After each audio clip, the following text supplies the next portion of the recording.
narinig. OSH, kampiyon ka. Ako'y isang manggagawa, buhay at lakas ng industriya. OSHC ay sandigan, upang bayan ay mapaglingkuran. Ano mang sakit di makakapigil sa Ayan, good morning po sa ating lahat and welcome again sa ating OSH webinar series. I hope na this morning is marami na naman po tayong matutunan regarding po sa topic natin on occupational exposure limits. So to begin with, let's begin our webinar through a prayer.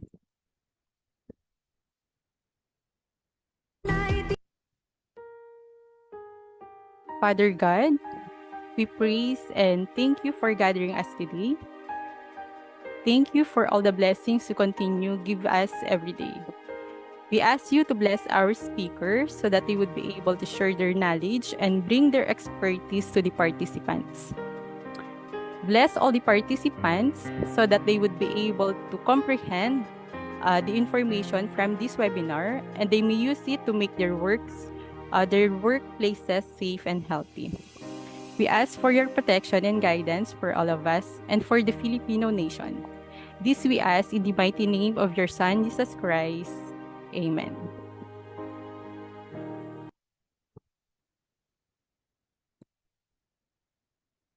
Ayan, for our welcome remarks, let's welcome the OIC Executive Director of Occupational Safety and Health Center. We have here Engineer Jose Maria Esbatino. Good morning po, sir. Yeah, thank you, ma'am. Good morning, everyone. Magandang pagkakataon na naman to, no? Kasi isang mahalagang subject matter ang pag-uusapan natin. Marami hindi pumapansin nito eh, di ba?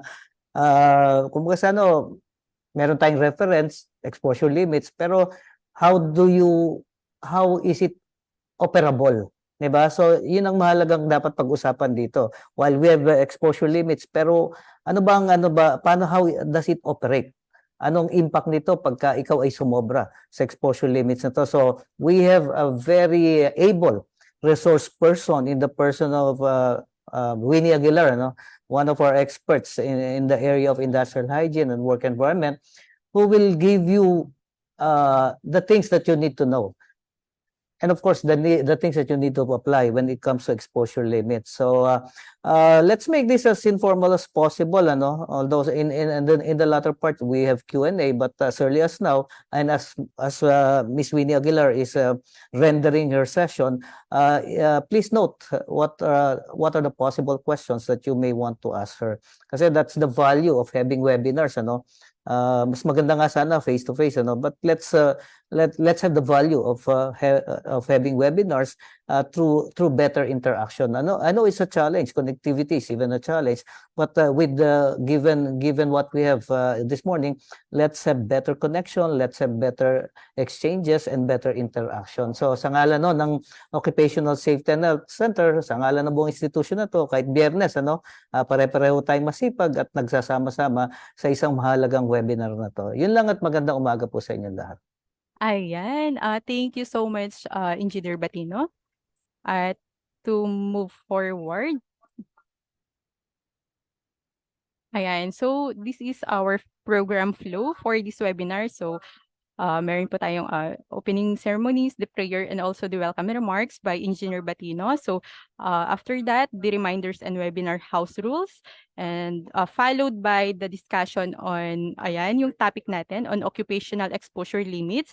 And after that, ayan, meron po tayong open forum, ayan, as mentioned by Engineer Batino, pwede po tayong tanong or type our clarification and questions while ongoing po lang yung lecture po nung ating speaker. And then after po that, ayan, the closing remarks and then the evaluation form. Ayan, so these are the few reminders for our webinar. So please rename your Zoom display name to this format. Ayan, so this is the example. Ayan, so please paki-rename lang po, follow po natin itong mga reminders po natin para mas mabilis po kayong ma-recognize dun sa ating questions and clarifications nyo. Ayan, so your microphone will be muted by default, and then ayan, there will be an allotted time for question and answer after the lecture. Certificates and a copy of the presentation will be sent via the email for those who will accomplish the evaluation form at the end of the session. So, this will also serve as your attendance. Ayan, sa mga nagtatanong po ng link po ng attendance natin, yun na po yung attendance, yung evaluation. So, no evaluation, no attendance po. So, these are the frequently asked questions regarding sa webinar natin. So, ayan, yung ating webinar po ay libre, wala pong bayad. Number 2, there will be an electronic certificate. Yes, meron po. And then number 3, why is the registration on Zoom closed already? Can we still join the webinar? Yes po, kaya meron po tayong Facebook Live participants. Ayan, can you send a heart reaction naman po sa ating mga Facebook Live participants? Ayan. Number 4 question, can the unemployed join the webinar? Yes po, whether you are freelancer, students, or fresh graduate, pwede po kayong mag-join.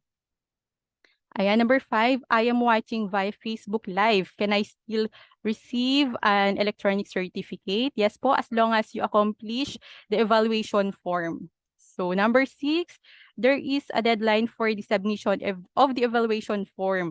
Yes po, accepting responses para sa evaluation form is up until 2 p.m. lang po today. So no extension po tayo. Number 7, will I be given a copy of the presentation?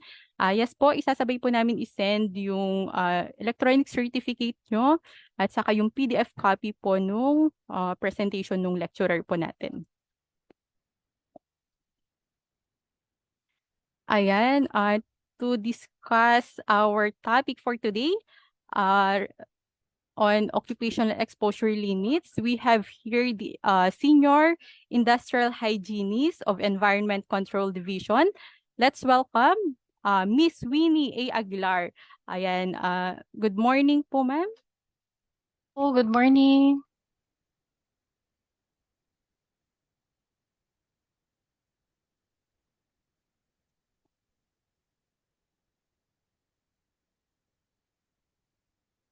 Ayan, you may now start your screen po.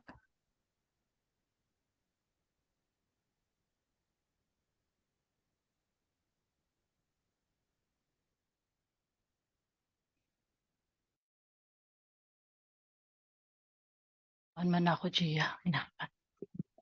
Thank you very much, Miss Gia. So I'll be discussing occupational exposure limit. Okay. Okay. So this will be the outline of my presentation. As an introduction, I will give a brief historical overview of chemical exposure and occupational exposure limits. Okay. Then definition po and terminologies will be provided since it is essential po to understanding what is occupational exposure limits. Then comparison po of OEL will be done by examining and contrasting the different OELs set po by the different federal agencies and organizations worldwide. Okay. I will also present the current labor and employment statistics along with the compliance status of the different establishment locally under the occupational safety and health standards. So for the local regulatory framework, I'll give an overview of our regulations related to OELs and the details of OEL health and physical hazards outlined sa ating occupational safety and health standards. And lastly po, I will discuss the structure and the procedural aspects po of occupational exposure limit establishment or modification. So yung local setting and amending po ng ating OELs. Okay. So for a brief history of chemical exposure, ang chemical exposure po have been a concern for centuries, no, stretching back about 2,000 years. Kagaya po nung during the Roman times, which is 90 to 120 BC before Christ, Marcus Vitruvius Pollio, he is a Roman architect engineer. He observed lead miners with pale complexion, linking it to the issues with lead pipes in the city. Okay. It was Pliny the Elder, no, from 23 to 79 after death or AD, after death of Christ. He mentioned po that the workers used sheep bladders, no, as masks to shield themselves from mercury dust. So it highlights po early awareness of health risk from mercury. So fast forward po to the 16th century, German scientist Georgius Agricola, yan. He noted the black lung in coal miners, recognizing symptoms po kagaya ng shortness of breath and chronic cough. So these are some of the examples, no, highlighting the history of workplace chemical exposure over 1,000 of years. So a brief history naman po of exposure limits.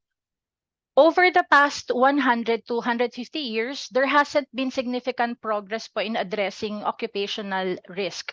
However, it was in year 1880s when Europe initiated a cultural shift towards recognizing and addressing hazards in various industries.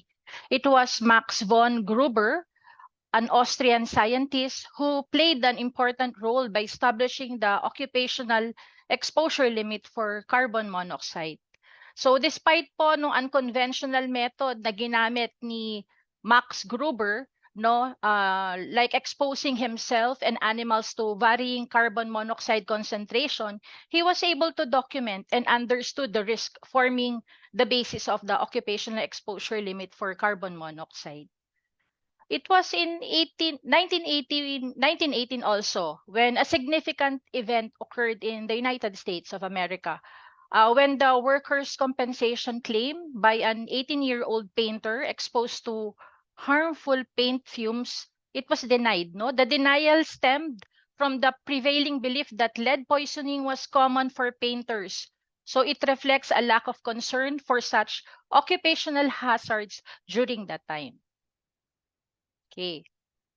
It was in 1912 when Cobert, no, published a table outlining acute exposure limits for 20 substances, categorized based on their effects, no, ranging from rapid fatality to minimal symptoms in both humans and animals.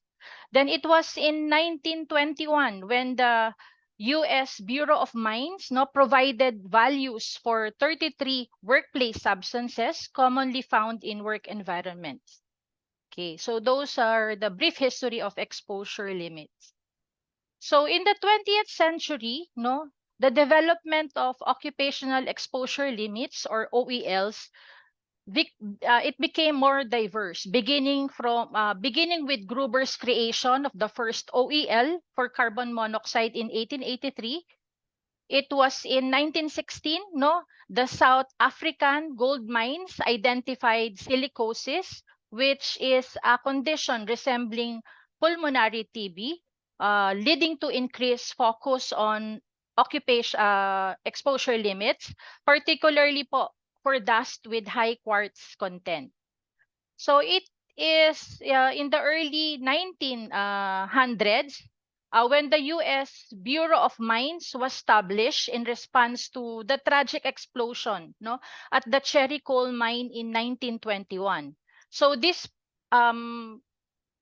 tragic event prompted a thorough examination of the health, safety, and environmental aspects in the mining operation. So the Bureau of Mines, the U.S. Bureau of Mines, also set exposure limits for 33 substances frequently encountered in the mining industry.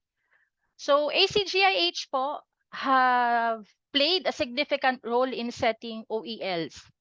it was in 1941 when they released the first set of values, which is the maximum allowable concentrations, or the max, for workplace chemicals, followed by a table of max for 63 toxic substances in 1942. And this scientist, Cook, no, in 1945, he expanded up to 132 industrial atmospheric contaminants. It was also in 1946 when ACGIH, no, established a subcommittee dedicated to occupational exposure limits, evolving the OELs into the TLB chemical substance committee known today. It was in 1956 wherein the term threshold limit value was coined, representing the modern concept of the occupational exposure limit. So the culmination occurred in 1970 when the threshold limit value were adopted into the U.S. Congress, no, passed as the Occupational Safety and Health Act. It solidifies po the importance in addressing the health effects of workplace exposure. So this outlines po the historical journey of the occupational exposure limits and its crucial role in safeguarding workers' occupational health. Okay? So, exposure limits have now been set almost everywhere, no? Ang occupational exposure standards po are now prevalent worldwide, with many countries adopting them. Although exception exists, no, some nations adhere to mga new ILO standards, while others follow mga North American guidelines. So despite those imperfections and challenges in measuring certain hazards, having occupational exposure standard is generally beneficial. So the most widely accepted guidelines po, both in the United States and internationally, are annually issued by the American Conference of Governmental Industrial Hygienists, or the ACGIH. So these guidelines, known as the threshold limit values, and have gained widespread acceptance as a reference for setting exposure limits. So if we have to define occupational exposure limits, or OEL, this is a generic term used, no, to describe some form of limit. It is a broad term referring to a specific restriction. Okay, if we have to define OEL based on the American Conference of Governmental Industrial Hygienists, or ACGIH, year 2009, OEL, no, refers to airborne concentration of substances and represent conditions under which it is believed that nearly all workers may be repeatedly exposed day after day without adverse health effects. Okay? So in general, no, yung ating occupational exposure limit indicates the level of admissible exposure for a certain length of time, usually 8 hours, to a chemical or physical agents, or to a chemical or physical hazards that is not likely to affect the health of a worker. So that is occupational exposure limits. Okay. So when we compare the OELs of the different federal agencies and worldwide, no, and recommending bodies. So these are the different organizations po worldwide establishing the occupational exposure limits as discussed by Jim Capin, no, sa kanyang Advanced Chemical Safety, and as well as yung reference natin na OEL's comparative study. These limits can either be regulatory and binding or recommended. Okay, so let's start with OSHA. Okay, so Occupational Safety and Health Administration, or OSHA, is a US-based, no, regulatory agency. It sets the permissible exposure limit, or PELS, with 4 categories, including the primary 8-hour time-weighted average, short-term exposure limits, ceilings, and action levels. So sa OSHA, this is a binding, no? Binding. It is legally enforceable sa Amerika. Okay. Second is NIOSH o NIOSH. This is a National Institute for Occupational Safety and Health. NIOSH is also a U.S. federal agency that establishes the recommended exposure limits or yung sinasabing REL, no? REL is a guideline, no? It is not legally enforceable for upper exposure limits. It encompasses no time-weighted average, short-term exposure limits, ceilings, and yung immediately dangerous to life and health or the IDLH levels. Another is the AIHA. AIHA is the American Conference and the American Industrial Hygiene Association. Okay. So AIHA is also a US-based professional organization that sets the workplace environmental exposure level guidelines or the WELS. Those are the WELS is for substances lacking OSHA standards or TLV recommendations. Another is the ACGIH or the American Conference of Governmental Industrial Hygienists. So the ACGIH is also a US-based non-profit organization and recommends TLV for various substances. They collaborate po ang ACGIH with professionals, experts and other governmental agencies to establish and update their occupational exposure limits based on scientific research. Okay. Then we also have the EPA. EPA is Environmental Protection Agency. This is also a U.S. federal agency which plays a role in establishing exposure limits para ma-protect po ang ating human health and environment. Okay? Then we also have MAC Commission. This is a German research institution that contributes also in setting exposure limits. And syempre po, hindi tayo pahuhuli, the Department of Labor and Employment in the Philippines, it sets legally enforceable threshold limit values. So these organizations po that I have mentioned, they play major roles in ensuring occupational health and safety by defining occupational exposure limits either as binding regulations or a recommended guideline. So let us compare po for an example the three OELs, the threshold limit values by ACGIH, the permissible exposure limit set by OSHA, and the recommended exposure limit set by the NIOSH. Okay. Pag sinabi po nating TLV by ACGIH, despite the term government, American Conference of Governmental Industrial Hygienists, ACGIH is not a federal standard. It is rather a consensus standard established by a team of industrial hygienists. Nakabase po yung pagsiset nila ng TLVs on available data of animal studies or in human studies. So TLVs po set by ACGIH, they are not enforceable, but companies may adopt them in their internal policies because the lower yung values ng TLVs indicate lower permissible occupational exposure. Okay. How about PEL by OSHA? So PEL or the permissible exposure limit set by OSHA, this is legally enforceable under federal law. And the limits can be found po sa 29 CFR 1910.1000, specifically in the tables C1, C2, and C3 for toxic and hazardous substances subpart.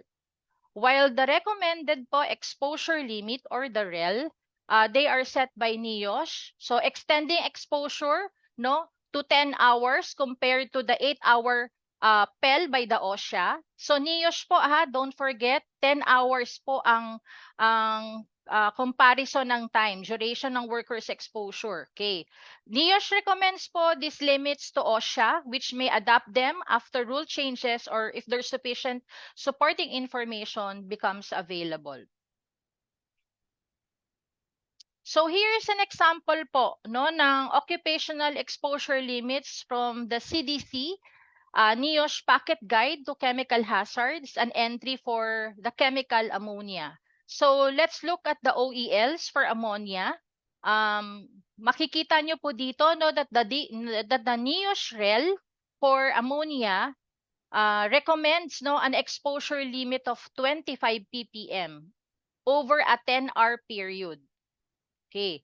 For the OSHA PEL for ammonia, the OSHA sets a permissible exposure limit of 50 ppm. This is acceptable over an 8-hour period. Okay? So, for the NIOSH naman po, it also defines, aside from the for the time-weighted average, it also has a short-term exposure limit. Okay? The NIOSH defines the short-term limit for ammonia at 35 ppm. So, allowing a higher exposure for a shorter duration. We also have OEL ng ammonia, no? The IDLH. IDLH is also known as immediately dangerous to life and health. So the IDLH for ammonia is 300 ppm. So it means po at 300 ppm, no, it is considered immediately dangerous and exposure should be avoided as it poses an immediate threat, no, to life or health. Now you have seen, no, the NIOSH REL, the OSHA PEL, and the NIOSH IDLH. Okay?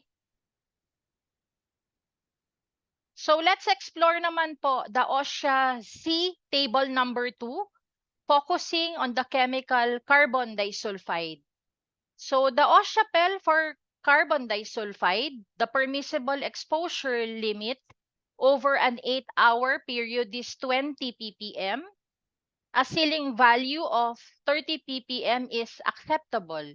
Okay? And short peaks up to 100 ppm is allowed, but exposure should not exceed 30 minutes. Okay? Remember, ang OSHA po, PEL for carbon disulfide is a regulatory limit. For the NIOSH REL for carbon disulfide, okay, this is a recommended limit. The NIOSH recommends a much lower exposure limit of 1 ppm with a short-term exposure limit of 10 ppm. Okay, so the NIOSH REL is based on a 10-hour exposure period, no, highlighting the importance of minimizing, no, prolonged exposure to lower concentration. Okay, so in summary po, ang NIOSH recommended exposure limit for carbon dioxide is significantly lower po than the OSHA PEL. So this reflects po na we should emphasis po on limiting exposure over a longer duration to reduce the risk of adverse effects. So recognizing po the extended exposure periods without sufficient rest can impact the body's detoxification process. Okay? So ano po ba ang goal o ini-aim ng ating occupational exposure limit? So the TLV po of a chemical substance is believed to be at a level at which a worker can be exposed day after day for a working lifetime. So the goal of TLB po is to set a limit. There will be no any increase, no, risk of adverse health effects, no? Yun po yung pinaka-goal ng ating TLV. The TLV uses the best known toxicological and animal data that's available and updated every year. Unlike the OSHA PEL, which are updated occasionally. However po, the PEL's main group is developed in 1970 based on the 1968 ACGIH. So nakabase din ng OSHA PEL sa 1968 na ACGIH. Okay, so that's why sometimes ang OSHA PEL, no, is considered to be outdated, and most companies, if they want to be aggressive and progressive po in protecting people from toxic exposure, they will use make use of the reference ACGIH guidebook or the recommended exposure limit, which are updated more frequently than the OSHA PEL. Okay? So these are the different categories of threshold limit values we have the threshold limit value time-weighted average. So this represents the average concentration that nearly all workers can tolerate over 8 hours per day, 5 days in a week, no, without experiencing harmful effects. So this consider po the standard working schedule of 8 hours per day and 40 hours per week. Okay, so that's TLV, TWA. We also have the threshold limit value short-term exposure limit or the TLV STEL. So it indicates the maximum concentration, no, a worker can be continuously exposed for up to 15 minutes 4 times in a day with at least 60 minutes between exposure periods as long as the time-weighted average is not exceeded. So this 15-minute exposure should not be exceeded at any point during the day. So each exposure po is separated by at least 60 minutes to allow the person to return before the PLL, before the permissible exposure limit after each peak. So the STEL is valid only if the time-weighted average remains below the PEL. So while STEL allows for short peaks above the TWA, it establishes specific criteria. So maximum 15 minutes exposure, minimum 60 minutes between exposure, and not more than 4 times exposure in one day. So klarado po tayo dun sa requirement na hinihingi ng STEL. Then we have the threshold limit value ceiling or the TLVC. Okay. So this TLVC represent a concentration that should not be exceeded at any time during the workday. Okay? So in summary po, these TLV categories, they provide comprehensive guidelines for exposure limits, considering different time durations, and concentration levels to safeguard workers from adverse acute or chronic health effects. Di po ba ang mga chemical, may kanya-kanya din po siyang epekto sa katawan. Yun ang po ang kadahilanan bakit po nagkaroon ng category ang ating threshold limit value. Okay? So definitions and terminologies used associated with occupational exposure limits. We have the action level. Action level is a consensus, standard, meaning it is a common standard agreed upon.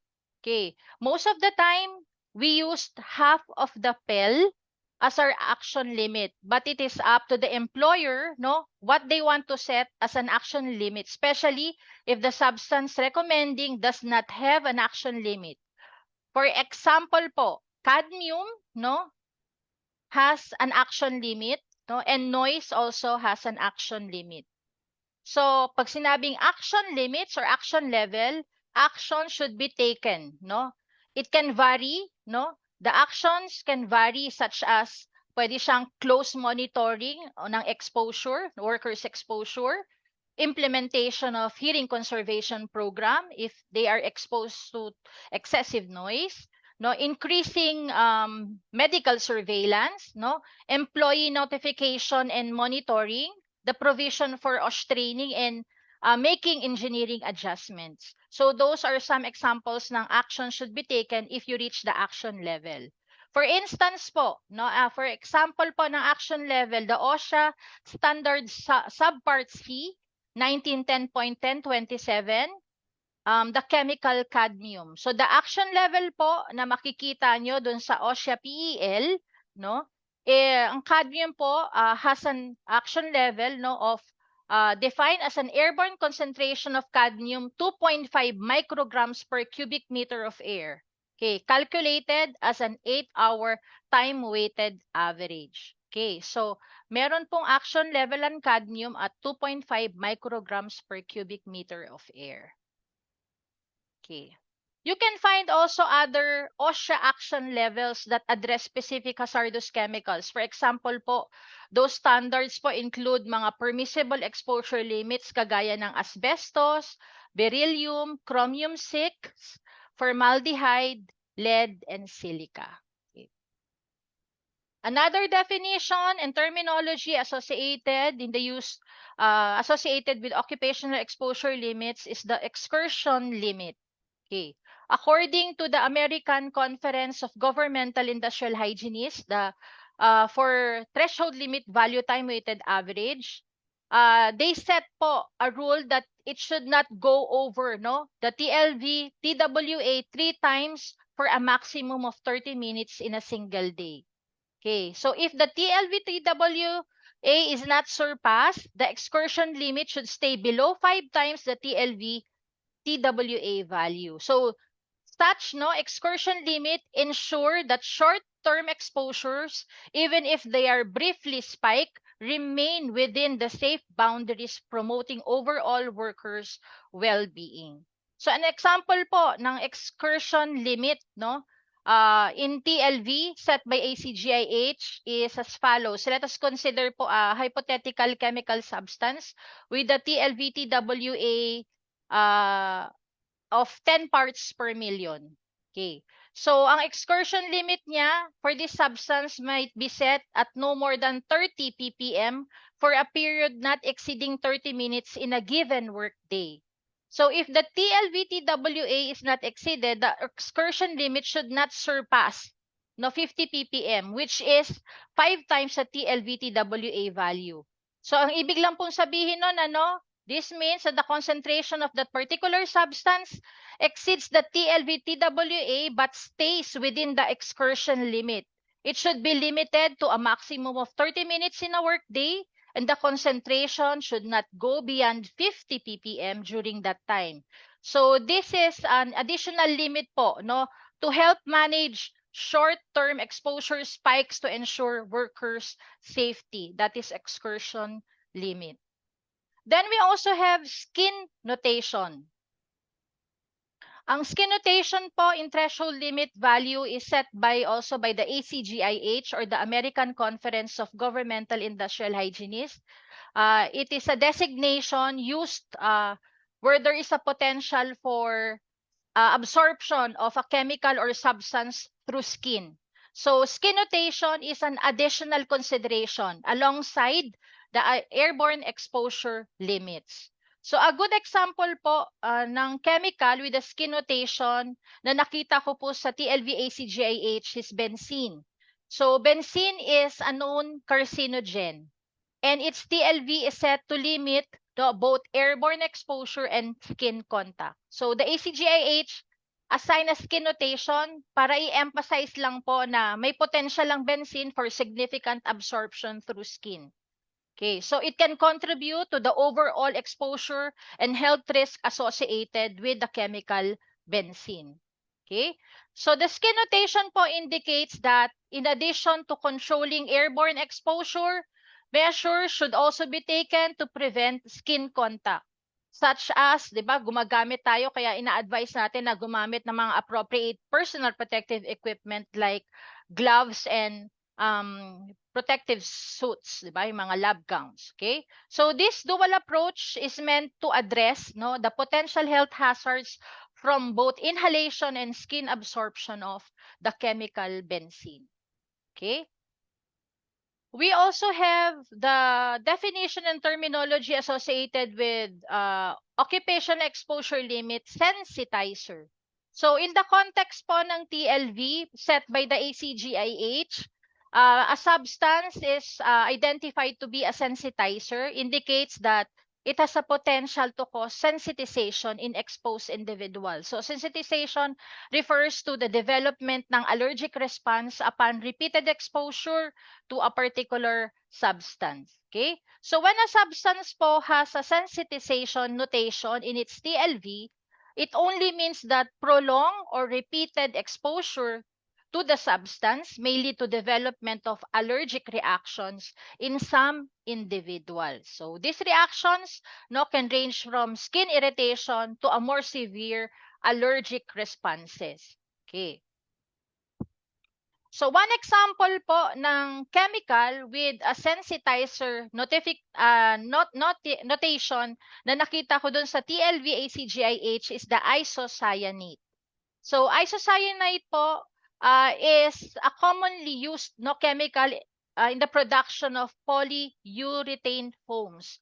And it is also an important component of coatings and adhesives. So these chemicals po, isocyanates, they are known skin and respiratory sensitizer. So it meaning po, prolonged exposure po or repeated exposure to isocyanates can lead to the development of sensitization in some individuals, causing allergic reactions upon subsequent exposure. So overall po, this notification po and limits na na-mention ko provide a more comprehensive approach to control occupational exposures, addressing both airborne and skin contact routes to ensure health and safety of workers in various industry. Okay? To give you an idea po of the current labor and employment statistics, along with compliance, status of the different establishment under the occupational safety and health standards. This is the current labor and employment landscape po ng ating country. It is characterized by approximately 1,072,847 establishments. As reported po by the Philippine Statistics Authority, majority po, 971,002, they belong to the micro establishment with fewer workers, less than 10 workers. Okay? Ang small establishment naman daw po, employing 10 to 99 workers, the number is 92,890. And there are 4,430 medium establishment with 100 to 199 workers, and 4,525 large establishment employing 200 or more workers. So these are information as reported by the Philippine Statistics Authority. Then according to the Philippine Economic Zone Authority or the PESA, these are the most industrialized regions po with active economic zones. So this includes po Region 4A. So it covers Laguna, Batangas, Cavite. Region 3, it covers Pampanga, Bataan, and Zambales. Region 7, Cebu, the National Capital Region, and Region 10, which covering Misamis Oriental, including Cagayan de Oro po and Lanao del Norte. So having a large number of micro-establishment po poses a considerable challenge for the Department of Labor and Employment in terms of ensuring compliance with the occupational safety and health standards. So mahirap pong maipatupad yung ating OSHS ng mga micro-establishment natin na kung saan sila pa naman po ang marami na naitala establishment sa ating ng ating Philippine Statistics Authority.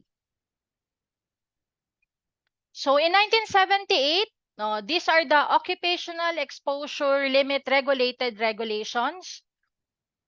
In our country, it was in 1978 when the occupational safety and health standard was established by the Department of Labor and Employment under Article 162 of the Philippine Labor Code. So such initiative po aim to safeguard po the Filipino workers from injury, sickness, and death. So the OSHS also underwent po revision in year 1989, and it further reinforced, yung further reinforcement ng ating standard happens last December 2018 with the enactment of Republic Act 11058 series of 2018, an act strengthening compliance with OSH standards and providing penalties thereof.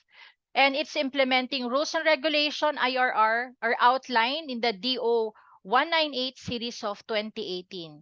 So the aim po of our Republic Act number 11058 is to reinforce compliance with established standards accompanied by penalties, fines, and sanctions. Okay? So the Department of Labor and Employment OSH standards, particularly Rule 1070 po, titled Occupational Health, and Environment Control sets the threshold limit values for toxic and carcinogenic substances and physical factors or agents in air and work environment. So this includes po yung airborne contaminants, no, physical agents po kagaya ng noise, illuminations, and considerations po for general ventilations like air supply and air movement.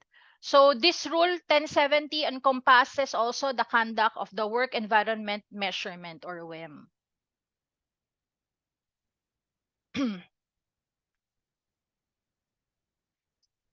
Rule 1073 po of the Occupational Safety and Health Standards, on the other hand, this covers po the threshold limit values for airborne contaminants. So, the detailed in various tables po. For instance po, sa table 8, dun makikita po, no, yung TLV for airborne contaminants over 300 plus chemicals. It is expressed in parts per million or milligrams per cubic meter, which can be seen on pages 193 to 201 of the OSHS. Then we also have table 8A. So this pertains to the mineral dust, encompassing yung crystalline silica, silicates, and inert and nuisance particles, which can be seen on page 202 po ng ating OSHS. Tapos yung ating table 8D, it focuses naman po on human carcinogen, acknowledged for their carcinogenic potential, which can be seen on page 204. Example of those human carcinogens, no, na may carcinogenic potential are arsenic trioxide, asbestos of all forms, chromite or nickel sulfide, and particulate polycyclic aromatic hydrocarbon as benzene soluble. So those are examples po ng mga TLVs natin na present sa Rule 1073 for airborne contaminants. So for the TLV naman po for physical agents, it can be seen sa Rule 1074, no? The TLV for noise, no? Rule 1074.02 can be found in table 8B, page 202 of the OSHS. This is the permissible noise exposure limit or the Pinel table. So for instance, you can see no, dito sa ating Pinel table, permissible noise exposure limits, 90 decibel sound level is allowable for a duration of 8 hours exposure per day. Okay? So the Pinel table po has an exchange rate, no, of 5 decibels according to Rule 1074.03. Pag sinabi pong exchange rate sa context po ng permissible noise exposure level, ito po yung relationship between the increase in noise level and the corresponding decrease in the allowable exposure time. What do I mean? In the case po of 5 decibel exchange rate for Pinel, it means that for every 5 decibels increase in noise level, the allowable exposure time is half. Okay? So for example po, yung initial allowable exposure time at a certain noise level is 90 decibel. Is 8 hours, and there will be additional 5 decibel increase in noise level. It would reduce the allowable exposure time, no, for workers to 4 hours. So, to pong exchange rate na po na ito is commonly used po sa occupational noise exposure standards para makalculate po yung permissible duration of exposure based on the noise level. Okay, so the idea is that ang idea po nito is that the noise level po increases the time a person can be exposed, so that noise level decreases in order to protect against hearing damage. Okay. When the noise measurement po is conducted, no, using the noise level meter, it should be po in the frequency weighing A, no, meaning the A weighing curve is designed to mimic, no, the way the human ear perceives sound at different frequency. Kasi ating noise level meter may frequency A, B, and C. So when we use the noise level meter, we set it at frequency weighing A. So this gives more weight, no, to frequency in the mid-range around 2 to 4 kilohertz and reduces the sensitivity at both lower and higher frequency. So this weighing A, frequency weighing A, is applied to noise measurement to better reflect po the impact of noise on human hearing. Another thing to consider po, as stated in Rule 1074.03 of the OSH is, when we measure noise level, no, it should be in the slow response. Okay. Kasi merong fast response and slow response. So, isi-set nyo po yung noise level meter nyo sa slow response.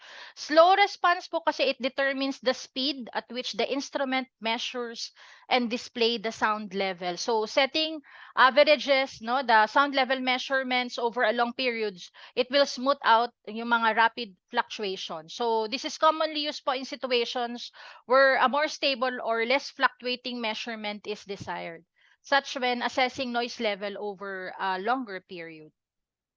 And nakalagay din po dito, no exposure is allowed for continuous intermittent noise in excess of 115 decibels or dBA. So this is the ceiling value, no? No exposure allowed for continuous intermittent in excess of 115 dB. It is also mentioned po, no, sa Rule 1074.03 of the OSHS, no, differentiating po the type of noise level, continuous, intermittent, and impact or impulse type of noise. So the values po specified in Table 8B apply to the total time of exposure per working day, regardless of whether this is the noise is continuous exposure or a number of short-term exposure, but it will not apply to impact or impulse type of noise. Number 2 is if the variation in noise level involves no maximum intervals of 1 second or less, it shall be considered as continuous. Okay. So if the interval is over 1 second, it becomes impulse or impact noise. And number 3, sa Rule 1074.03, when the daily noise exposure no is composed of 2 or more period noise exposure of different levels, their combined effect should be considered rather than the effect of each. No, so this is the formula to use. No, C1 over T1 plus C2 over T2 plus C3 over T3 and so on. So this formula is only applicable to noise more than 90 decibels. So if the sum of the fraction exceeds unity, then the mixed exposure should be considered to exceed the threshold limit value. So the C indicates no the total time of exposure at a specified noise level, and the T indicates the total time of exposure permitted at the level. Okay. So this formula is often used in occupational health and safety to assess the cumulative exposure to noise over a given period. And lastly, exposure po to impulsive or impact noise shall not exceed 140 decibels peak sound pressure level or yung sinasabing ceiling value. Okay. For impact type of noise.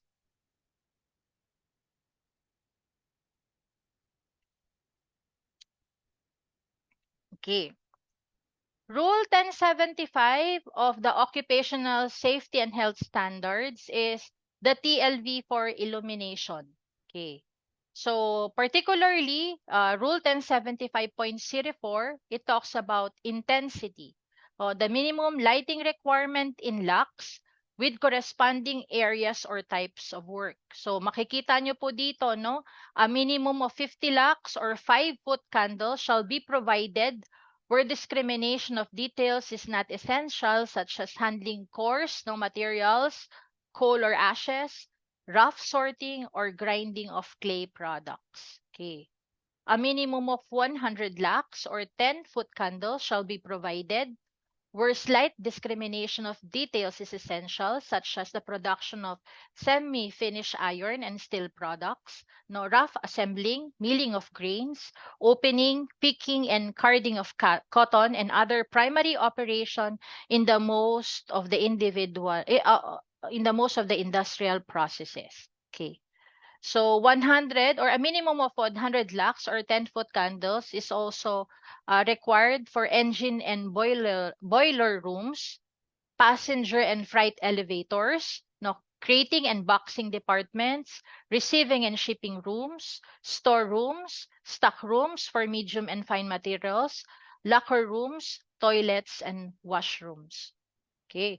A minimum of 200 lux or 20-foot candle shall be provided where moderate discrimination of details is essential, such as medium assembling, rough bench and machine works, rough inspection of testing products, sewing light-colored textile or leather products, canning and preserving, meat packing, planning of lumber and veneering. Okay. A minimum of 300 lux or 30-foot candle shall be provided where close discrimination of details is essential, such as medium bench and machine work, medium inspection, fine testing, floor grading, leather finishing and weaving cotton goods or light colored cloth or goods, and for office desk work with intermittent reading and writing for filing and mail sorting.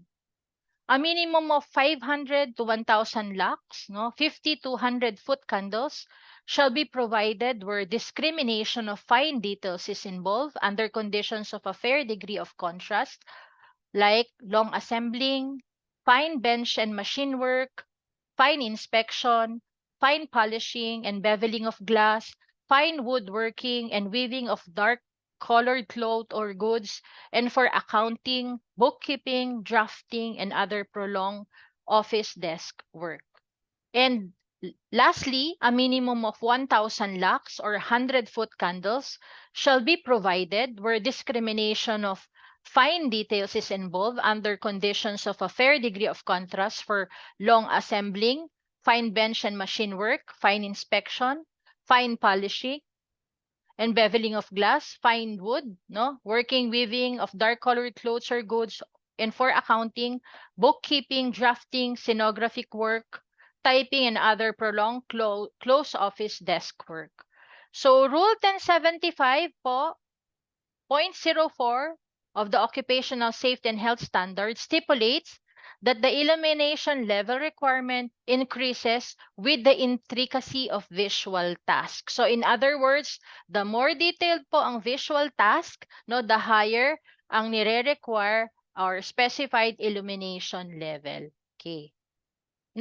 Furthermore, Rule 1075.06, the Table 8C, elaborates on the minimum lighting intensity standards for various operational areas within the work environment. So this table outlines specific illumination levels po corresponding to different tasks, including 2,000 lux and above, 1,000 lux, 500 lux, 300 lux, 100 lux, and 50 lux. So examples po ng applicable areas and tasks for each illumination levels are detailed as follows. So 50 lux, a minimum of 50 lux is required for passageways, corridors, stairways, warehouses, storerooms for rough and bulky materials. A minimum of 100 lux where there is general construction, plants and shops, mechanical and electrical rooms. 200 lux, no activity stated. For 300, a minimum of 300 lux for packaging, barrel washing, tank, turbine, extractor, chemical furnace. A minimum of 500 lux, for welding, stamping, woodworking, planning, rough sanding, sorting. A minimum of 1,000 lux for activities like grinding, pattern making, machine shop, bench work, accounting. A minimum of 2,000 lux for cutting clothes, sewing clothes, finish inspection, color grading, and fine machining. So there are different minimum lighting requirements, especially as especially kung dictated tayo ng mga client based on their specification. So while exploring po mga international guidelines as an option, ang top priority should be to adhere with the local regulations for the minimum lighting intensity. Aligning with the specific needs for visual tasks. So mas masusunod pa rin po kahit po nire-require ng inyong kliyente ang higher illumination level, mas masusunod po rin po yung ating OSHS, which is a legally enforceable standard if we're talking about threshold limits or minimum requirement based on visual task performance, ang ating Rule 1075 of the OSHS. Okay? So there are Also, no, mga physical agents, aside from illumination, which can be found in Rule 1070. So these are the TLVs provided, no? In Rule 1074.02, the TLB for noise, particularly 8B, page 202. Ito yung summary na ng mga physical agents, no, sa Rule 1070. Rule 1075.04, intensity of lighting. This refers to the minimum lighting requirement with corresponding areas or types of work. Rule 1075.06, so minimum lighting intensity standard for various operational areas within the work environment. However, no, yung TLV for heat, no, vibration and other chemicals were not provided in the occupational safety and health standards. So ang meron lang po tayo, if we're referring to physical agents, no, sa Rule 1070 ay yung mga na-mention ko kanina, TLV for noise and the minimum lighting requirement based on visual task performance. Okay. Rule 1076 of the Occupational Safety and Health Standards covers also provision related to general ventilation. This is air supply and air movement. So it is important to note that specific requirement for the exhaust efficiency ng ating local exhaust ventilation, including yung mga phase and capture velocities based on the type of food and contaminant, this is not addressed in this rule. Okay, so Rule 1076.02, focusing on air supply, this specify that enclosed workplaces must receive a supply of clean, fresh air. And this should be at an average rate ranging from 20 to 40 cubic meters or 700 to 1,400 cubic feet per hour. Okay. Alternatively, the rate should ensure a complete air change varying from 4 times per hour for sedentary workers to 8 times per hour for active workers. It is expressed as 4 to 8 air changes per hour. Okay? So, hinighlight ko naman po siya in red. Yan yung mai-observe natin na OELs, TLVs for as a component of general ventilation for air supply and air movement.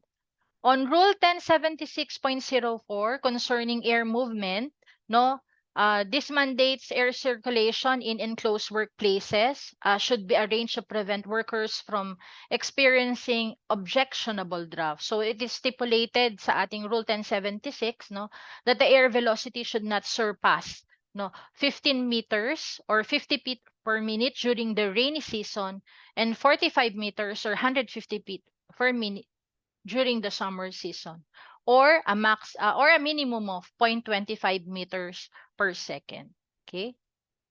Mas madaling tandaan, minimum of 0.25 meter per second. Just what I have mentioned earlier, no? Yung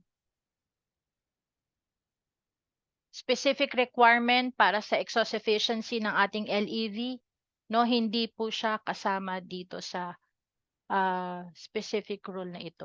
This is not addressed in this specific rule, Rule 1076 of the OSHS.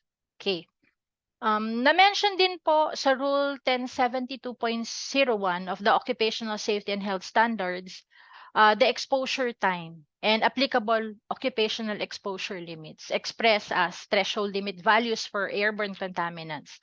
So nakaspecify po doon that TLVs represent time-weighted concentrations for an 8-hour workday with a cumulative total of 48 hours of exposure per week. 48 hours, hindi 40 hours. Okay, sa ating standard. So additionally, Rule 1072.02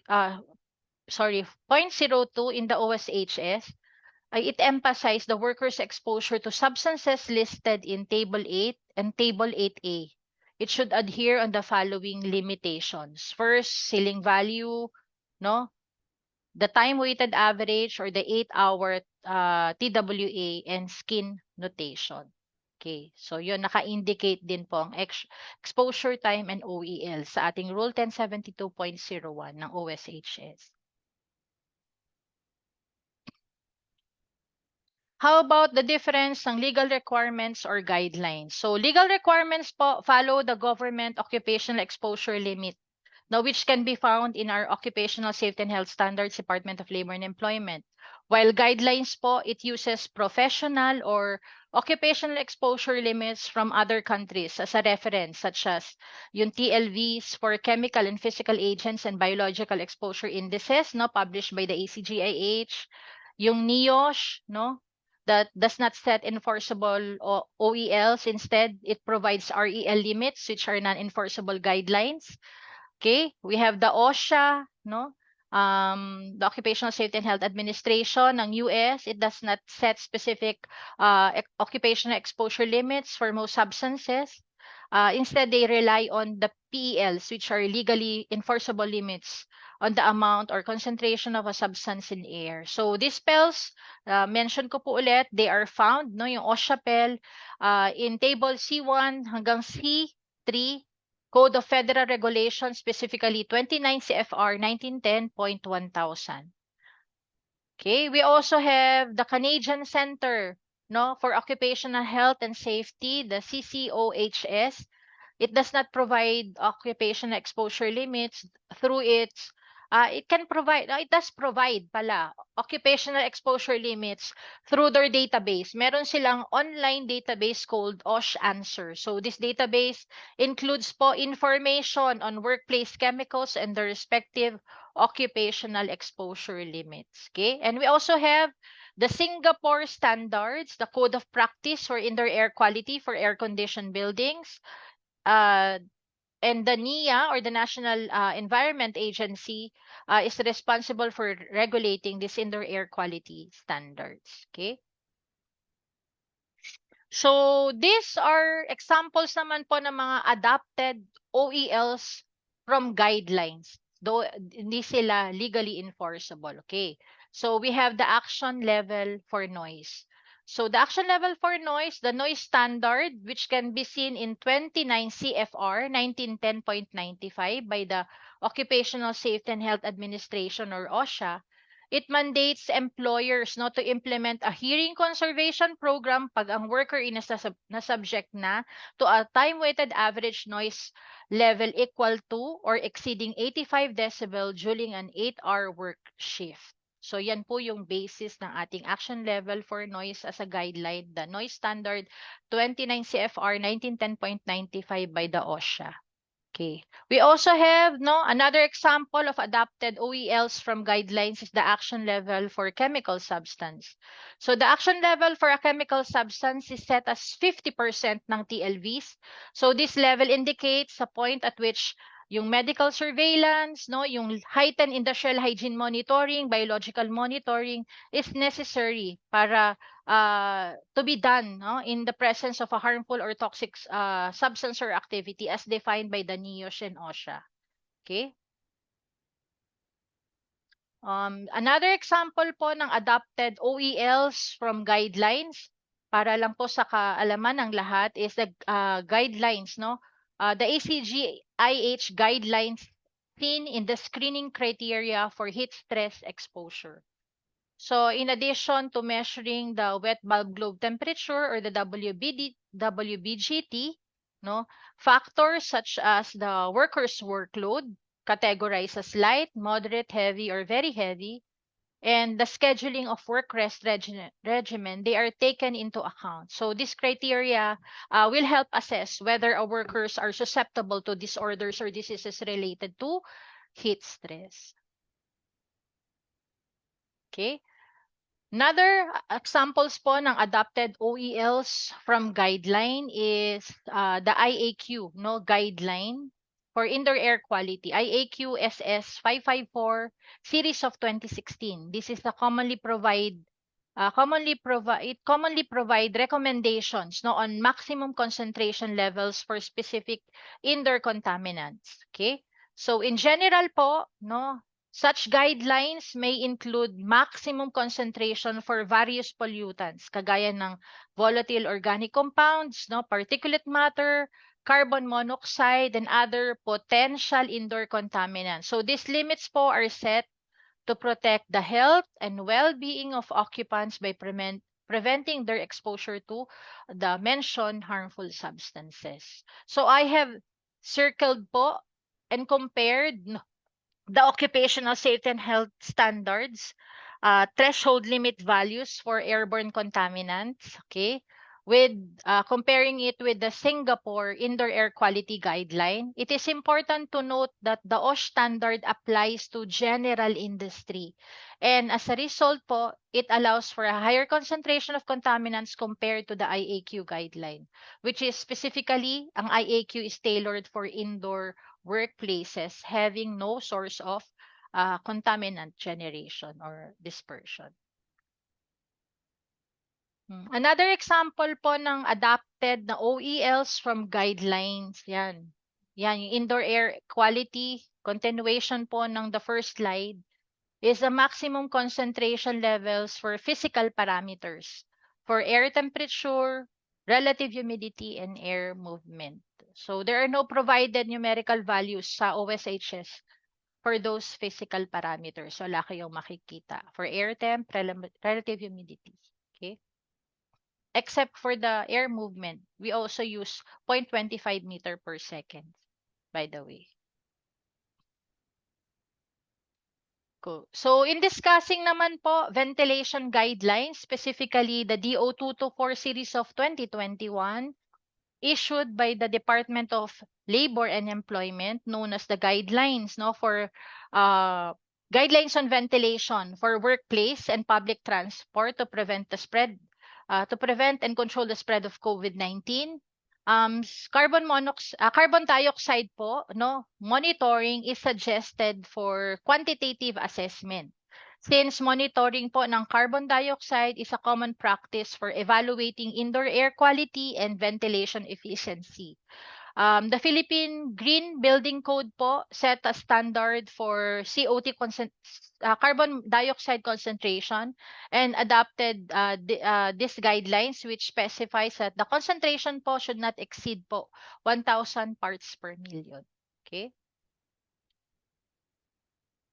Then another example po ng adopted occupational exposure limits, no, from guidelines are with the ACGIH guidelines refer to the threshold limit values for physical agents, particularly for hand, arm, and whole body vibration, and they are as follows. Okay.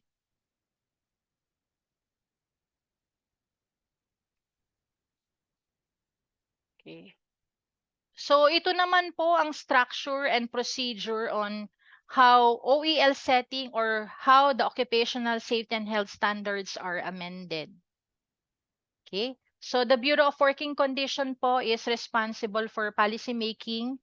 They call for meetings of the technical committee when there's a need to review technical standards. The committee comprises of OSH and other stakeholders who collectively review po each draft from the first to the last. Then after the initial review, there's another round for the final draft, which is then submitted po to the National Tripartite Industrial Peace Council. So once approved po, the standards crafted by the technical committee become effective upon the announcement po of the Secretary of Labor and Employment. So ang status po ng amendment ng ating OSHS, it is still status quo. We are still using the same OSHS as last amended year 1989. So what happened po during the pandemic? As a member po, we are a member of the technical committee. We gathered po last pandemic, every Tuesday and Thursday night, guided by the Bureau of Working Condition Director. Nagko-collaborate po with the different stakeholders, both from the labor and employer sectors. We examine and propose standards po for TLVs, permissible noise exposure level, illumination level, yung mga temperature, humidity, and other technical aspects. So ang contribution po ng OSHC extend to suggesting new TLVs po for chemicals not initially listed po. Pinipilit din po naming isama yung mga local access ventilation sa pamumuno po ng aming division chief, Ma'am Evelyn Tandayo, yung standard po na ating LEV covering the face and capture velocity, considering din po yung heat, vibration, indoor air quality, and noise in offices and other non-industrial workplaces. So We are currently po anticipating the second draft po before submitting it to the NTIPC for finalization. So once approved po, hopefully the standards will become effective upon announcement of the Secretary of Labor and Employment.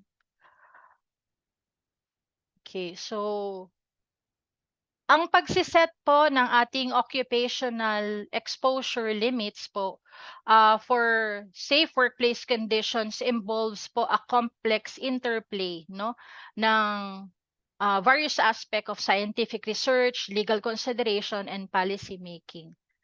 Napakalaki po, no? Compliance with the OELs may challenge yung ating mga small and medium-sized enterprises, considering they have less resources and expertise to implement exposure assessment and to provide control plan. Okay, so the existence of various OEL, no, entitles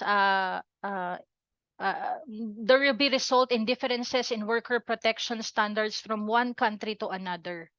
Okay, iba-iba po no ang ginagamit na OEL sa bawat bansa. To simplify po yung sinasabi ni John Howard, no? What he has quoted, ang sabi niya po is, it is important to keep in mind that OEL is a means to an end and not an end to itself. So simplify yung kinote ni Sir John Howard, whether ang occupational exposure limit po natin is a suggestion or requirement, it is important to understand that occupational exposure limits serve as a tool, no? Not the ultimate goal. Kasi ang pinaka-ultimate goal po natin, ang primary objective natin is to prevent no work-related injuries and illnesses. So lastly po, no, in the context po of establishing occupational exposure limits and other standards, let us practice po consensus building. Let us practice po yung collaborative and democratic approach to decision making, emphasizing po, considering yung diverse perspective and expertise among scientists, mga industry experts and regulatory bodies, no, in establishing po OELs and other standards. Okay. So I think this ends po my presentation on occupational exposure limit. Okay, so these are the portion where I provide citation po sa sources or additional information about the content presented in my PowerPoint slides. So these are the list of resources po that I consulted or used in the creation of my presentation. You may browse them if you want to access more information as you wish. So thank you po for listening.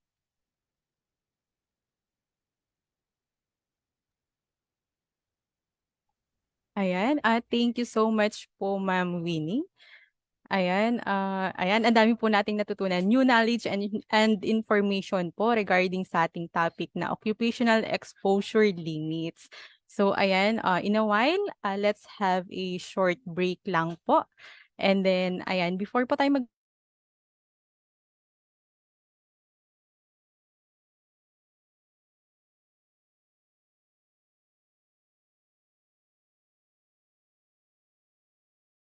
after 5 minutes, so 10:46 po.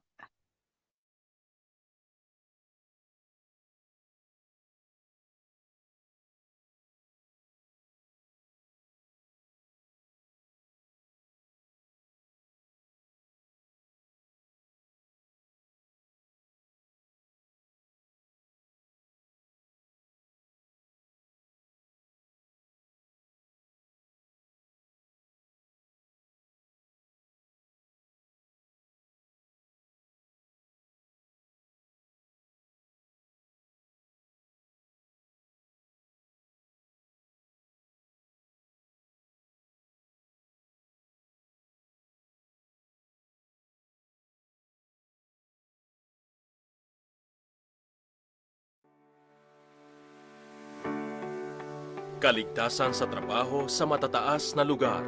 Ang paggawa sa matataas na lugar ay mapanganib at maaaring sanhi ng pagkahulog. Tandaan ang mga paraan para aksidente ay maiwasan. Siguruhing may guardrails ang scaffold. Gumamit ng tama at naaayong fall prevention standards sa scaffold, guardrails at hagdan na may handrails. Magsuot ng personal fall arrest system. upang maiwasan ang pagkahulog. Tandaan, para aksidente ay maiwasan. Siguruhing may guardrails ang scaffold, naaayong fall prevention standards, at pagsuot ng personal fall arrest system. Isang paalala mula sa OSHC.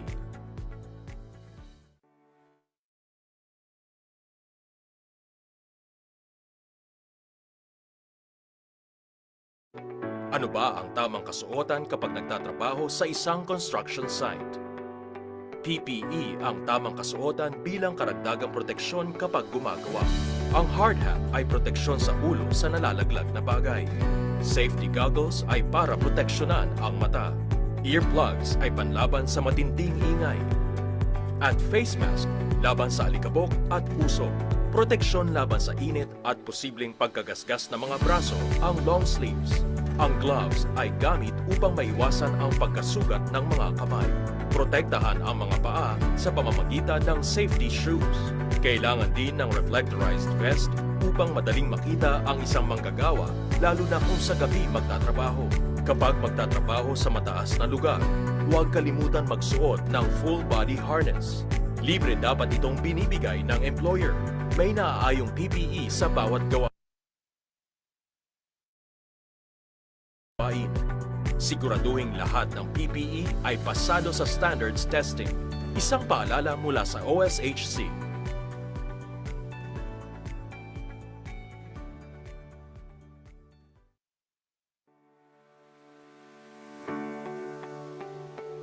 Ergonomics. Ang matagal na pag-upo habang nagtatrabaho at maling posisyon ay nagdudulot ng pananakit ng katawan, pananakit ng mga kamay, at eye strain. Kapag nagtatrabaho sa computer, siguraduhing tama ang height ng upuan at mesa para sa manggagawa, para tama din ang posisyon habang nagtatrabaho. Ang opisina ay dapat may tamang liwanag at ventilation. Ugaliing tumayo kada 1 oras ng pagkakaupo, maglakad-lakad o gumawa ng mga simpleng exercises. Tandaan, para sa kalusugan, tamang gamit at posisyon, tamang liwanag at maaliwalas na paligid, paglalakad at ehersisyo mula sa pagkakaupo. Isang paalala mula sa OSHC.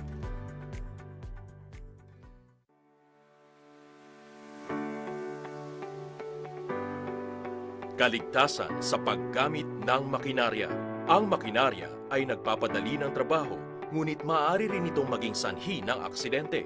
Upang maging ligtas ang manggagawang nagpapatakbo ng makinarya, inspeksyonin ang makina bago ito gamitin.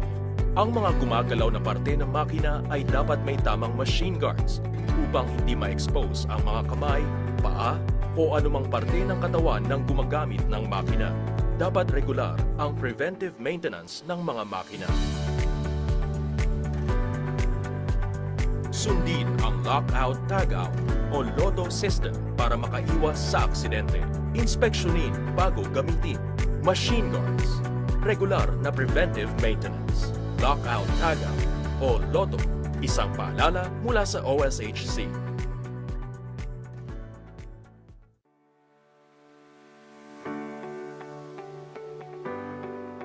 "5S". Mahirap hanapin ang bagay na kailangan kapag magulo ang gamit. Maaari din itong maging sanhi ng aksidente. Mag 5S tayo sa ating mga lugar sa trabaho.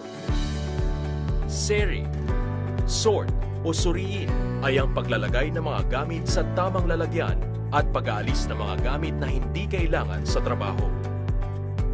Sitten, systematize o sinupi naman ay ang pagsasalansan ng mga gamit upang madaling maabot ang mga ito at hindi makaabala sa trabaho. Sesam, sweep o simutin ay ang pagpapanatili ng kalinisan ng mga gamit at ng lugar sa trabaho.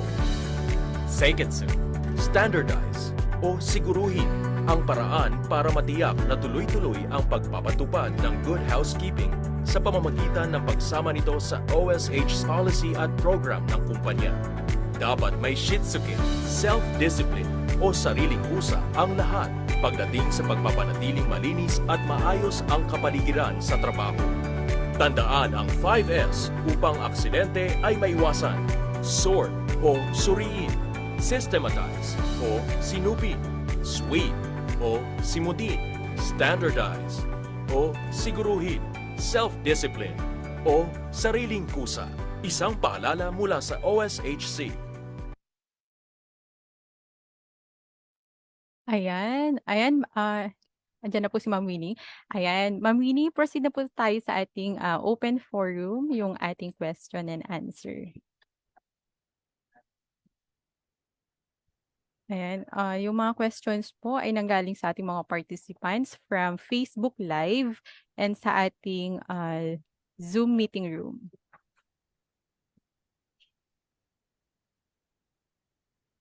Ayan, this question po, ay, Ma'am Winnie, yes po, ready na po kayo, ma'am? Sure po. Okay, sige po. So yung first question po natin, ma'am, is from Facebook Live participant. So ayan, what particular instrument is used in measuring concentration of ammonia? Hello? Yes, ma'am. Ayan. Rinig po kayo, ma'am. Pwede po kayong gumamit ng pwede po kayong mag-sample, magko-collect tayo ng sample dun sa workplace area wherein ammonia is being used and wherein ang worker is na-expose sa ammonia. Then it will be analyzed in the laboratory for the actual concentration of ammonia. I think there are also mga detector tubes wherein pwede mong makita ang specific na chemical concentration in ppm.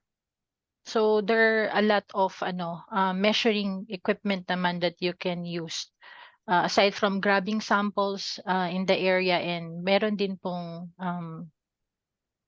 ginagamit na equipment kagaya ng mga detector tubes and pumps po. Ayan. Thank you po, ma'am. Eto, another question po from Zoom. Ayan, considering that the conduct of WEM, especially for chemical substances, is very expensive, can the companies do a risk assessment or risk-based assessment if WEM should still be conducted? If not, chemical substances stated in Table 8 are not present in the workplace.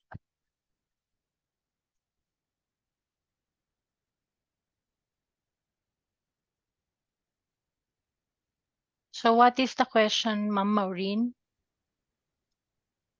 Ayan, ma'am. Can the companies do a risk-based assessment if WEM should still be conducted? If not, chemical substances stated in Table 8 are not present in the workplace.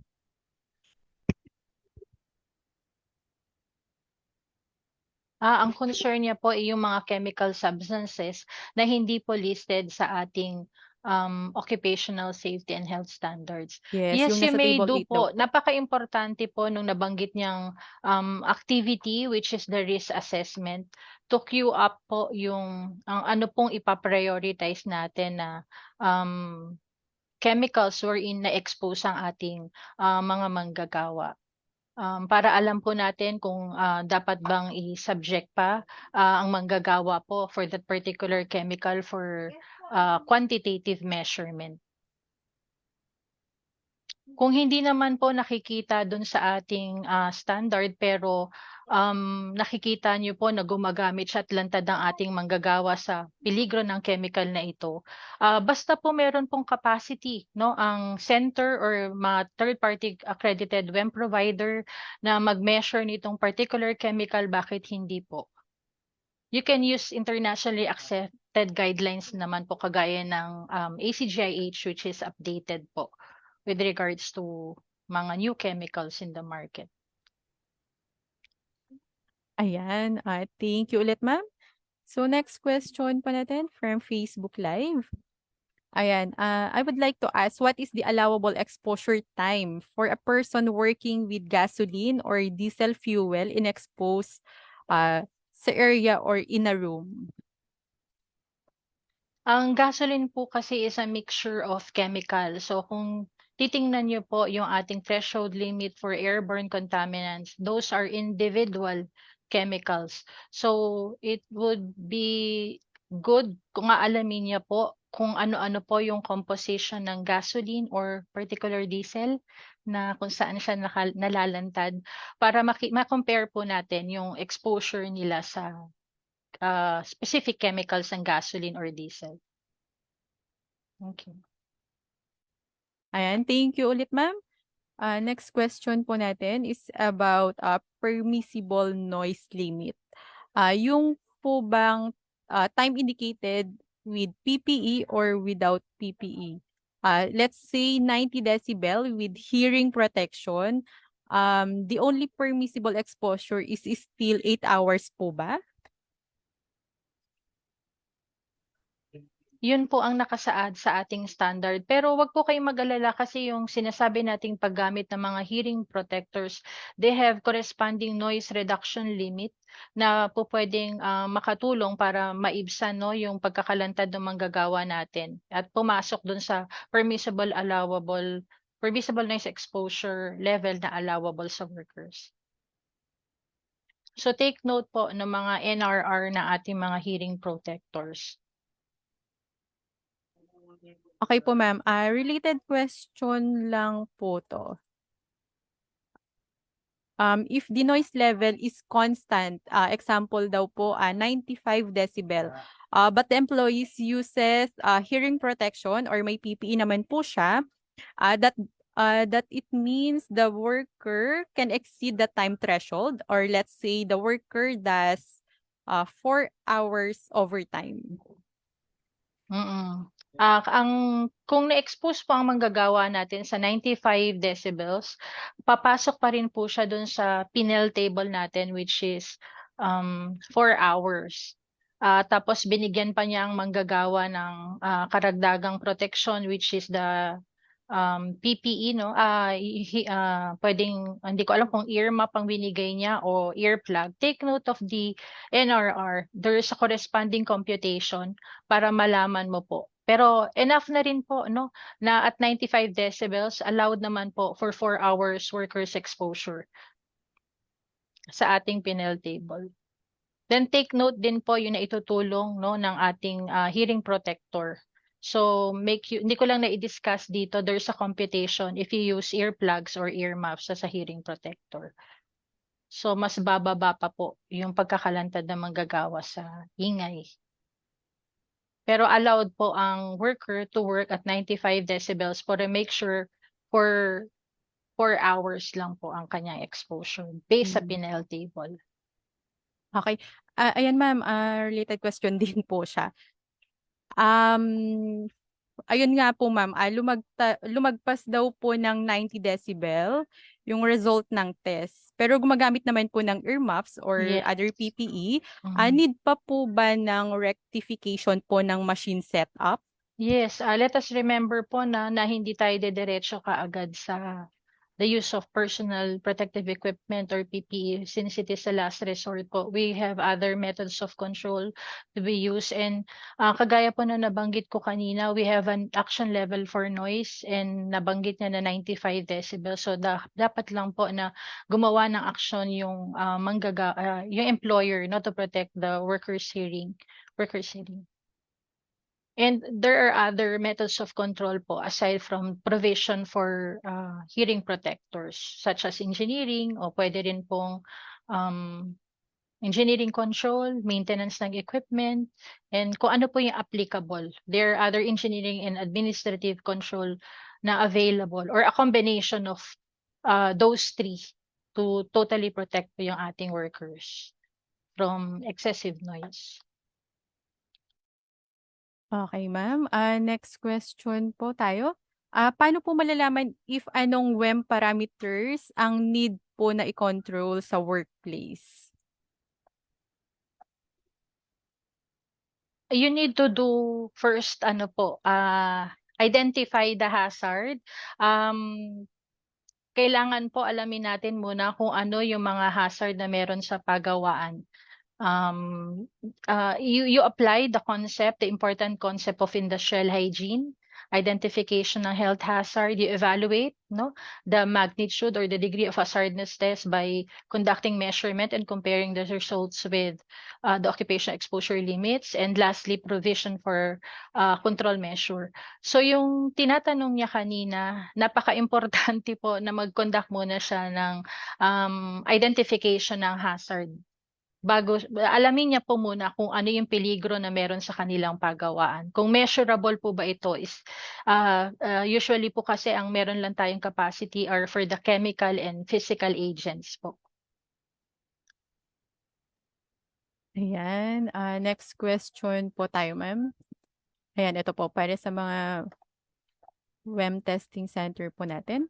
Kung ang company ay may ginagawang in-house WEM testing gaya ng carbon dioxide measurement, heating stress, illumination at noise, ano-ano po yung mga kailangang attachments or documentary requirements na standards po para maging legit or acceptable po kay DOLE, yung WEM report?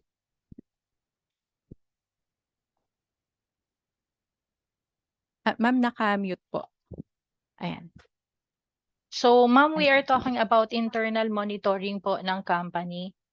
Yun po ba ang tinatanong nila? So the WEM report po mismo is a document na yun po ang document na dapat po ipinapakita natin o we make it available to enforcing authority kagaya ng mga labor inspector. So if they have logbook po ng mga measurements nila, yung results nila, those are proof po na nag-conduct sila ng internal WEM. The trainings trainings attended by those person who will conduct the WEM, kasi baka wala naman siyang capacity or capability to perform the measurement. Hahanapin din po ito as an important document for internal monitoring or internal WEM. Another is the calibration certificate of the industrial hygiene equipment to assure accuracy po ng mga ilalabas na resulta. So yun lang po ang mga documents na I think sufficient and important po to be submitted sa enforcing authority kagaya ng mga labor inspector kung hinanap po. Ayan, thank you ulit, ma'am. So next question po tayo. Paano daw po kapag bagsak sa evaluation form ng WEM testing, required daw po ba magpa-check ulit after ma-close ng recommendation ng service provider? Usually that is an experience po na siguro nahihirapan siyang kumuha ulit ng services ng another WEM provider since natapos na po yung kontrata. So let it be a lesson next time when you ask for the services of a third party WEM provider, include po dun sa kontrata na after nung initial o first monitoring or WEM, may follow-up din po as part ng kontrata. Lalo na kung yung kumpanya wala pong kapasidad na mag-conduct na internal monitoring. Ayan, thank you po, ma'am. Hanap pa po tayo ng questions from Facebook participants.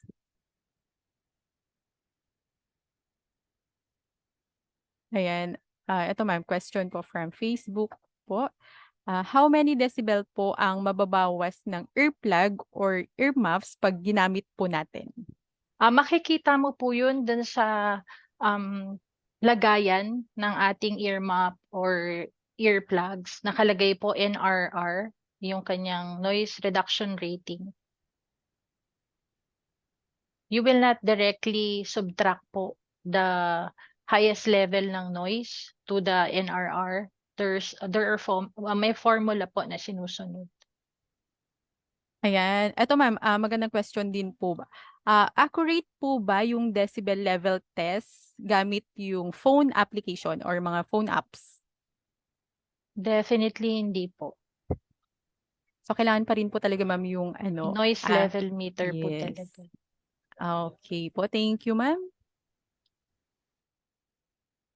Eto, next question po tayo from Zoom. Despite the engineering control, the work area is still 100. What is the threshold in regards with the temperature or heat po?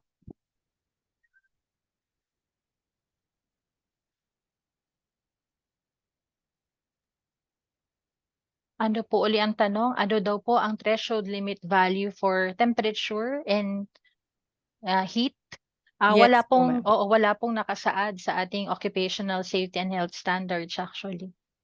Nakadepende po kasi ang increase or decrease sa degree in accordance with the kind of work you perform. Kasi for instance, kung gagawa ka ng tinapay, hindi po ba kailangan mo talaga ng mainit na source para makabuo ng tinapay? O gagawa ka ng bakal, paano ka makakapag-mold ng metal kung hindi isa subject to heat? So nakadepende po yan in accordance with the kind of work. Kaya hindi naka-indicate dito sa ating OSHS. But we uses internationally accepted guideline na pinakita ko po kanina sa presentation, the screening criteria for heat stress. We use the ACGIH wherein kino-consider po yung workload, light, heavy, moderate, or very heavy, and the work rest regimen, as well as the WBGT temperature to determine po kung ang worker is prone to get mga heat-related disorders or diseases. We use internationally accepted guideline po ng ACGIH. Ayan. Ma'am, may clarification lang po regarding po dun sa in-house WEM po kanina. Example po, nag-conduct kami ng WEM on December such as noise, illumination, heat stress, and carbon dioxide. Kailangan pa daw po ba gumawa ng request to conduct WEM service to the DOLE-OSH gaya po ng ginagawa po ng third-party provider? So, yung request niyo po or the WEM report is good for 1 year. So, effective yon kung December ka po. Last year po ba siya? Last December siya nagpagawa? It is effective pa hanggang December this year. Yun po ba ang inaano niya, ang concern niya? The effectivity of the WEM report? This coming December. Ma'am, I think yung in-house WEM nila, sila nag-in-house.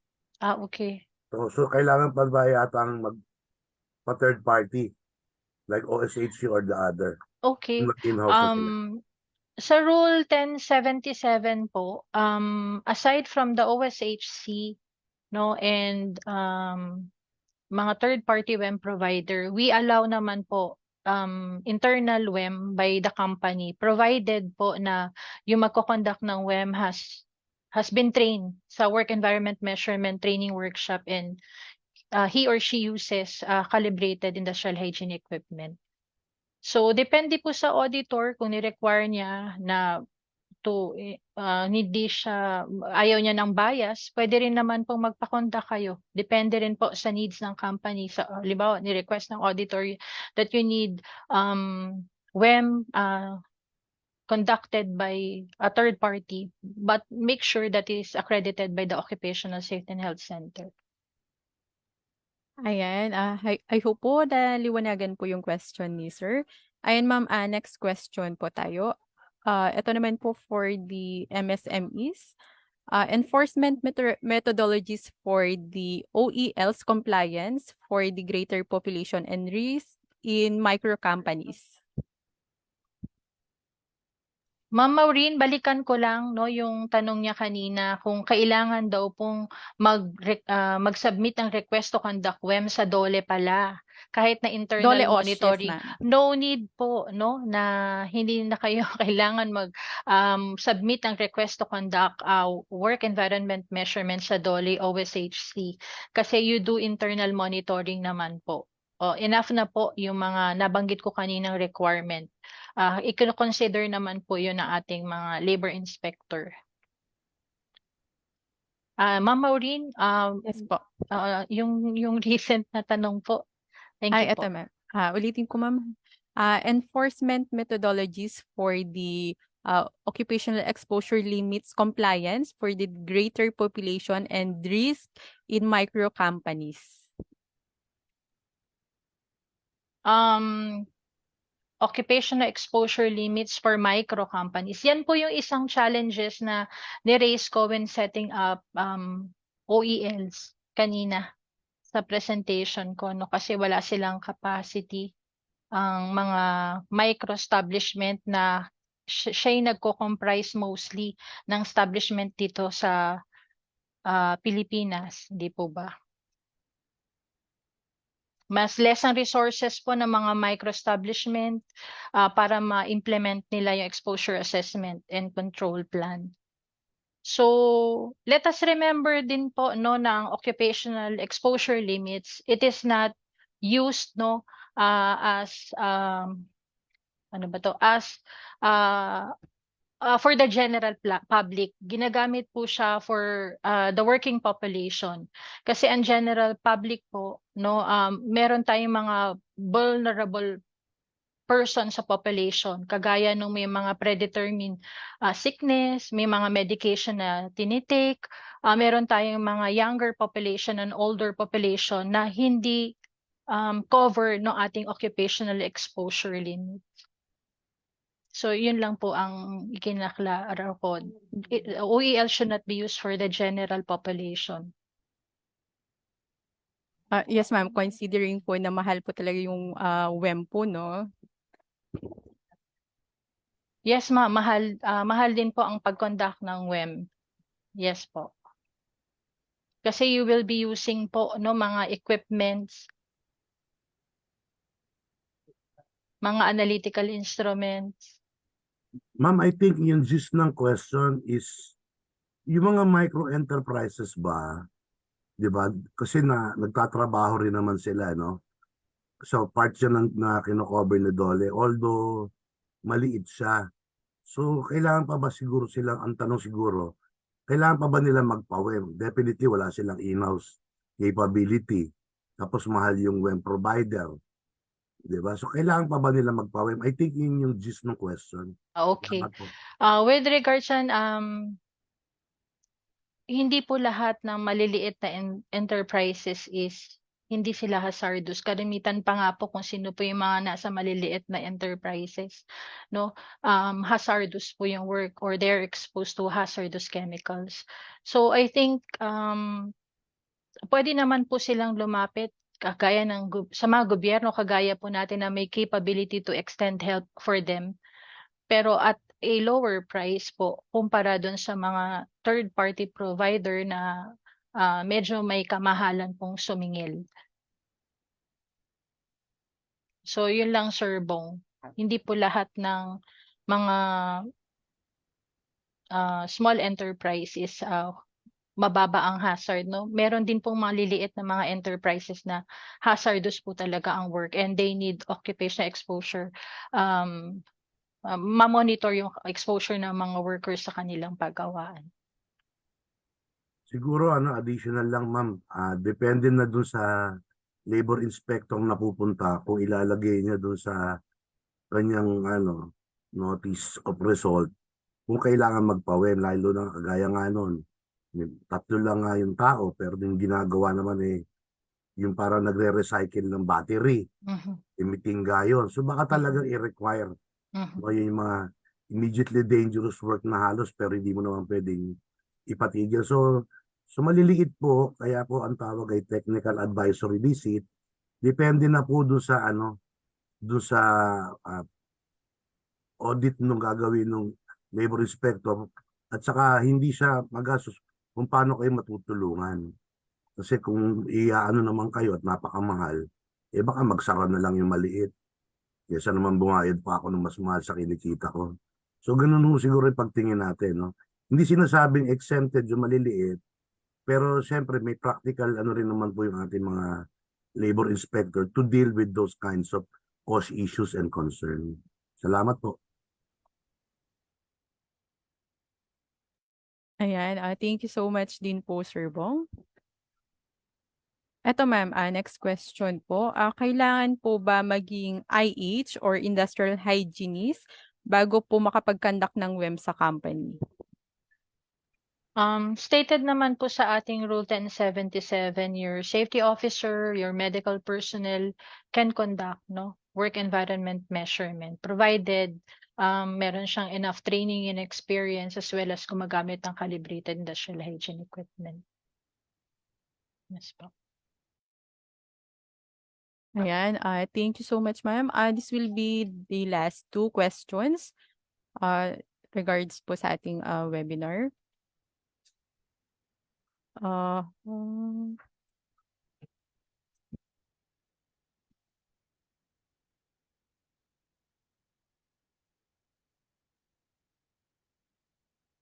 Eto ma'am, kailan po dapat ipakalibrate ang noise test equipment?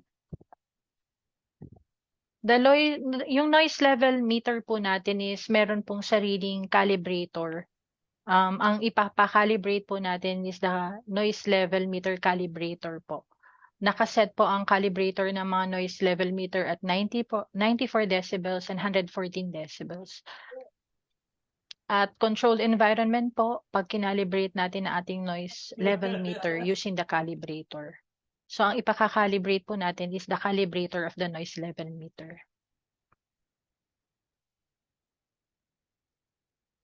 Pwede rin naman pong ipakalibrate ang noise level meter every year kung wala po tayong noise level calibrator.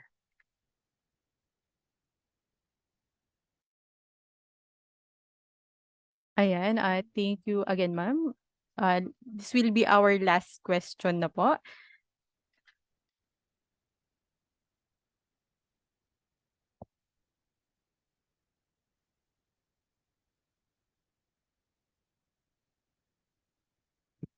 Ayan, ma'am, ito po. What is the accepted level for the vibration of the machines? Ang occupational exposure limits po or the TLV for vibration, ang mini-measure po natin is yung worker's exposure, not the vibration emitted by the machine. So, hindi ko lang kabisado pero napakita ko po sa inyo yung adopted OELs or guidelines na ginagamit natin for vibration earlier dun sa aking slides. So, remember, ang mini-measure po natin is exposure ng worker sa workplace hazards, chemical or physical, like the vibration, and not the vibration that is emitted ng machine. Ang concern natin is a worker's exposure. Ayan, thank you so much, ma'am. Napaka po. Ma'am interactive Winnie, po ng siguro question sa and general answer. concern lang na nakikita ko rin sa chat eh. Siguro ano lang, i-clear mo lang yung issue. Nag-conduct ng internal ng internal monitoring doon sa mga kung meron silang equipment. Yun siguro, and can Dole contest that? Si Inspector, si Dole, pumunta ron, nakita yung nila, internal monitoring nila. Sapat na ba yun? O pwede pang mag-demand si Dole na, teka, parang mas maganda kumuha tayo ng third party. No, enough na po yun. Parang may administrative order na na-issue po doon at saka klaro naman din po sa ating OSHS. No, in the event na yung ating mga safety officer and medical personnel can conduct internal WEM. So, i-consider po yun, yung internal WEM na ating mga labor inspector provided na meron silang yung ating safety officer or medical personnel has training on WEM and meron silang calibrated certificate ng kanilang mga industrial hygiene equipment.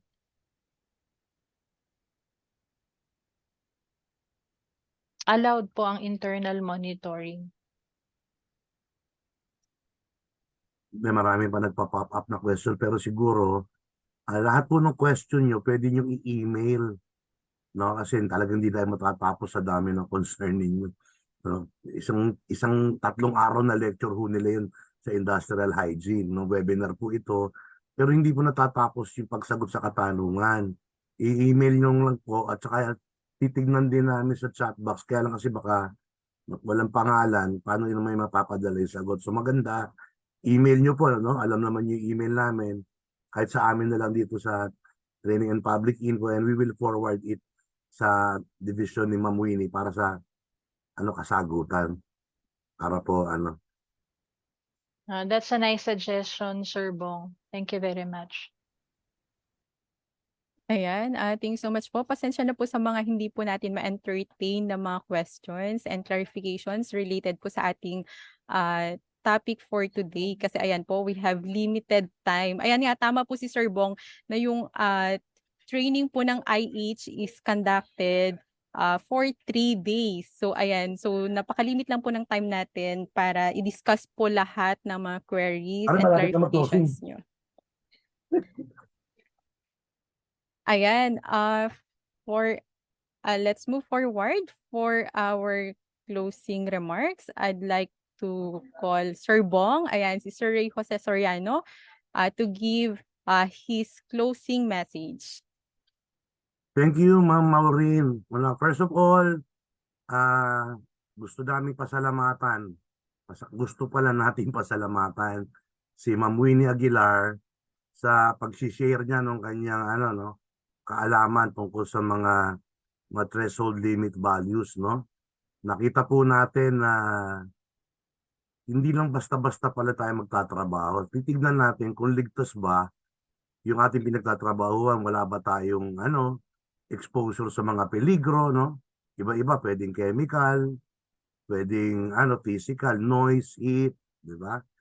Pero siguro maganda rin idagdag na kahit meron ng meron na tayong pinagbabasihang mga standard, local man o yung binanggit ni Ma'am Winnie, pag medyo lumapit-lapit na dun sa sa level na inaalaw pa, tignan na natin na baka pwedeng aksyonan na. Huwag na natin hintayin sumagad o lumampas, no? Kasi baka ipilit. Laging interpret po natin siguro yung ating mga standards, hindi lang po itong sa mga threshold limit value, kundi lahat. We interpret siguro kung ano yung international trend na favorable o mas makakabuti sa ating manggagawa. Huwag na natin hintayin tumungtong o sumagad doon sa aksyon na nakagad natin, no? Yun lang naman po kay importante yung protection ng ating manggagawa kasi isa sila sa ating vital resources sa kumpanya na dapat pangalagaan natin. Ang hirap po kumuha ng mga experienced worker. So, with that, maraming salamat din po sa inyo, no, sa pag-join sa mga webinar series namin na ito. Wag po kayo magsasawa. Ito ay parang yung kay Ernie Baron at saka kay Kuya Kim, no? Yung dagdag kaalaman, di ba? So, wag kayong magsasawang pagdadagdagan ng kaalaman nyo dahil ito po ay para po sa atin. At saka sana wag lang maiiwan sa inyo. I-share natin kasi hindi nga lahat nakaka-participate, no? Hindi lahat may time to join. I-share po natin kung ano yung mga importanteng natutunan natin dito sa ating mga webinar series. So with that, maraming salamat po sa inyo lahat at magandang araw po sa atin lahat. Salamat po. Ayan, thank you so much po, Sir Bong. Ayan, Ma'am Winnie, any word of encouragement po para sa ating mga participants on behalf of ECD?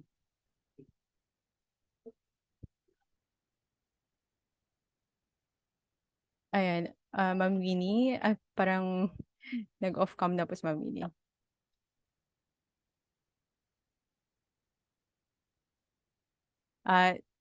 With that, ayan, on behalf of Occupational Safety and Health Center, muli po nagpapasalamat po kami sa walang sawang pagsubaybay po sa ating mga webinar. I think this will be our second to the last na webinar po natin this year. So meron pa po tayong last webinar next week. So on behalf of the OIC Executive Director of OSH, headed by Engineer Jose Maria S. Batino, and then the OIC Deputy Executive Director, headed by Sir German D. Esser. Lugod po kaming nagpapasalamat sa mga active participants po natin. So, gusto ko lang po ulitin yung ating some reminders na madami din pong nagtatanong dun sa ating chat box, even sa ating Facebook Live. Yung ating attendance is yung ating evaluation. So, no evaluation, no attendance. So for the certificates naman po, please bear with us. Ang dami pong participants ng ating mga various webinars. So hindi po namin kayang isend one at a time or on time. So ayan, humihingi po kami ng pasensya. Sana po maantay po natin yung ating mga certificates sa mga nagpo-follow up. Pero we guarantee naman po na makaka-receive po lahat ng mga nakapag-submit po ng evaluation form together with the PDF copy of presentations lahat po ng lecturers natin. And with that, yung pinaka-aantay po natin. Ayan, Ma'am Winnie, thank you so much po sa napakagandang topic po natin. Although, madaming company ang hindi aware sa ganung topic. So, talagang additional knowledge and information po sa ating lahat. To move forward po, yung pinaka-aantay po ng lahat, yung ating evaluation form. Tawag dito, once you submit your evaluation form, pwede na po tayong mag-leave sa ating Zoom chat box. And then, just make sure po na tama po lahat ng informations na itatype po natin, especially yung ating email address. So, pag once na mali po yung ating email address, hindi po kayo makaka-receive ng certificates, as well as your full name. Kailangan tamang spelling po para hindi na po tayo mag-request ulit ng bagong certificate po natin with the correction.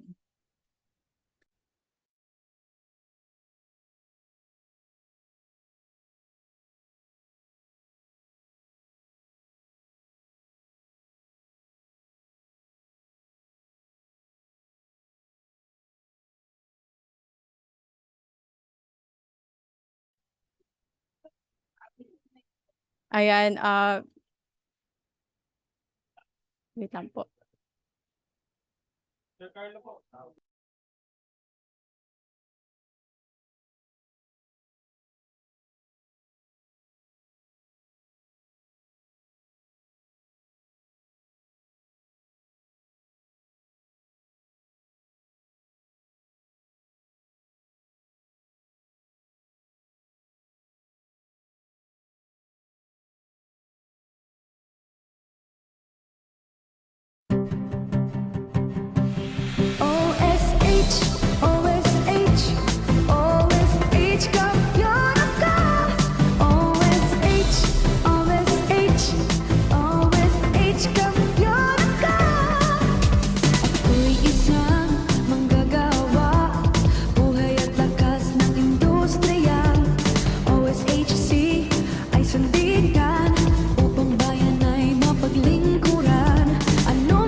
sa sakit at kapahamakan.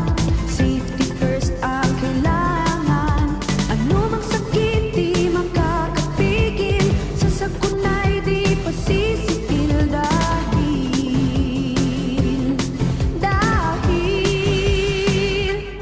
OSH kampiyon ako. Iwas ako na sa trabaho. OSH kampiyon ako. Kalusugay protektado.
sa sakit